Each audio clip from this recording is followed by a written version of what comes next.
I think with the Mikdash, when you think about what it would consist of, it's a place rather than a syllabus, right? So our Galuti relationship to Yahadut has skewed heavily in the direction of study. And that is great. And it's wonderful to study Torah, and we should keep doing that. But I think that there's no way around the fact that, first of all, just different kinds of people relate to the world and their experiences differently. And not everyone is as easily brought into something by what they read. And there are things about HaKadosh Baruch Hu that he wants Am Yisrael to facilitate for the whole world to get to experience and recognize, that are about atmosphere and that are about a visual experience. And, so the Mikdash, if it's properly functioning, it's the aroma of roasting meat and of incense, and it's sometimes the taste of food that's been prepared on the altar, right? Eating sacrificial meat. It is the taste more generally of other foods that people bring for Shalosh Regalim and Yerushalayim to eat the produce of the land. It's the sights of all the colors of all the precious metals and gems. It's a visual aesthetic as a whole, right? That in Masechet Bava Batra, Chazal say, one who never saw the building of Herod, meaning the Second Temple, never saw a beautiful building. And I don't think they're just exaggerating in order to make a point. They're saying that our definition as Yehudim of beauty, of visual beauty, is given through the temple, right? That the visual aesthetic that we are called to propound in the world has particular dimensions to it. It has Tchelet Argaman, Tolat Shani, right? It has like azure and royal purple and scarlet. There are particular colors, there's particular metals, there's particular gemstones, there's particular ingredients that produce an experience that is not that of reading a book, and is not abstract in that way, but instead is sensory in an immediate way. And that is part of what Hashem wants his name to be associated with in this world. And he wants it to be a place where a person can come and experience it and leave. And whether that's a Jew or whether that's a non-Jew, right? That it should be something that is made available to the world as a means to get to know him. And of course, it's not the only thing that you need to get to know him, right? But by the same token, reading the Torah is not the only thing you're supposed to need to get to know HaKadosh Baruch Hu. You don't really know HaKadosh Baruch Hu as well as you could until you've been to his Mikdash.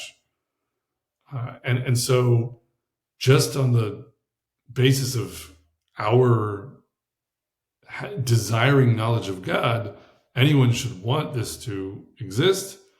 And when it does, I think also in a very in a way that maybe we don't often consider, it might facilitate some of the awakening of, let's say, yearning for connection to Hashem in many kinds of people that maybe currently they can't grab onto that desire when it's presented to them through the sort of typical means currently, right? That some people, they can read an argument, or they can read a page of Gemara, and they can be fascinated. They can read the narratives of Tanakh, and they can be fascinated. Or they can, see the mitzvot of the home. They can sit down for a meal on Erev Shabbat with their family or someone else's family, and those kinds of things they can connect to. There are other people where what they will connect to is the sounds of the Leviim singing and the smell of the incense and the sight of the tapestries, and also I think it's a different model for limited participation, right? Right now in Galut, if you look at things in America, what you have is there's like orthodoxy where you do everything, and then there's other kinds of Judaism where it's like I care about being a Jew, but it's a lot of work to do everything, so I'll do less, and that's okay. And that will be my way of sort of dialing it down to a level that I can handle. And the problem is that when you approach it that way, you dilute the entire Torah and you end up creating communities that lack knowledge of Torah at a fundamental level. And then the question is like, what are you even connecting to? I'm certainly speaking from my own experience growing up, going to a Reform synagogue in New Hampshire, where just no one really knew anything about Judaism there to a first approximation. And no one could learn anything from anyone else. And that was kind of, a straightforward consequence of people trying to kind of say, well, like, this is the level of burden I can handle, and now I want to attach to something, but I don't want it to be more than a certain amount burdensome, so this is what I come up with. If you are in the land of Israel, and you're someone, let's say, who, again, finds the Torah to be burdensome in some way, and you're looking at it and saying, like, I can't every minute of every day carry this load. I don't understand how yet.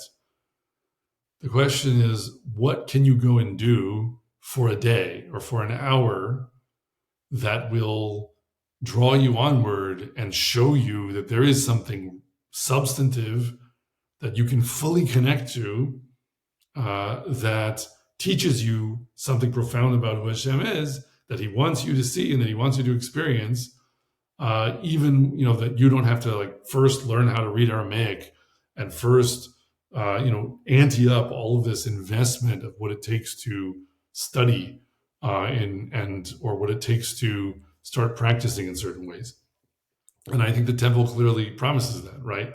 You could have someone, so to speak, walk in off the street. I mean, it's a little more complicated than that, but you could have someone who is not by inclination already really fully plugged in, and just by virtue of being in a particular place and having five senses, they now are not getting a kind of